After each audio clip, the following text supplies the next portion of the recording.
the next part will be attaching the socket for the light bulb like this. So obviously in the back of this there is a connection point for the wires. Now for the wiring part of this lamp, be sure, if you are not sure and comfortable with the electrical part of it, be sure to ask someone that's qualified or know what they are doing to assist you with this part, as electricity can obviously be very dangerous to work with. So what I'm planning on the back of this is obviously the wire itself. It's a normal piece of twin flex wire that I've got from the hardware store.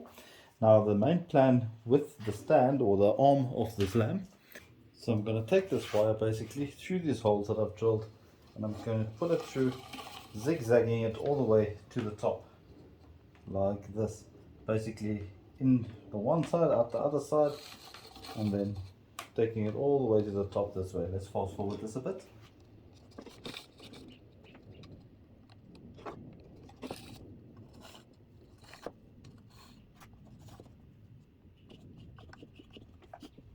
Okay, so once the wire has been zigzagged all the way through and it's sticking out the other end, next thing we're going to have to do is we're going to have to attach it to this light socket.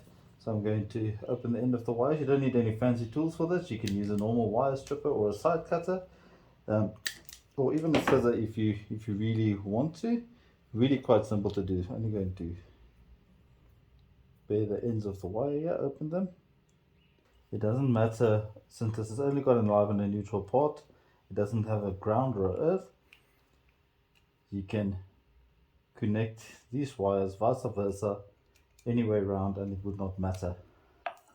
Alright, now depending on the type of socket you buy, they all might work a bit different with regards to mounting.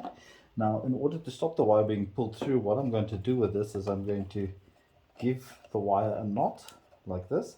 You can also use a grommet in the back, but we're going to keep this as simple as possible, and that will simply prevent the wire being able to pull through the housing at the back, in other words making no more contact and causing a short circuit or anything of the sort.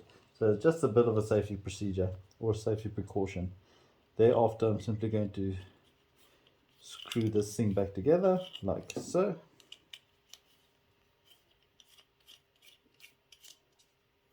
And then this is basically going to be attached to the back side like this, with the bolts and screws that I've already put into it beforehand. And in the end, basically that's what it's going to look like. The wire is fed neatly through. It's got a nice socket in there,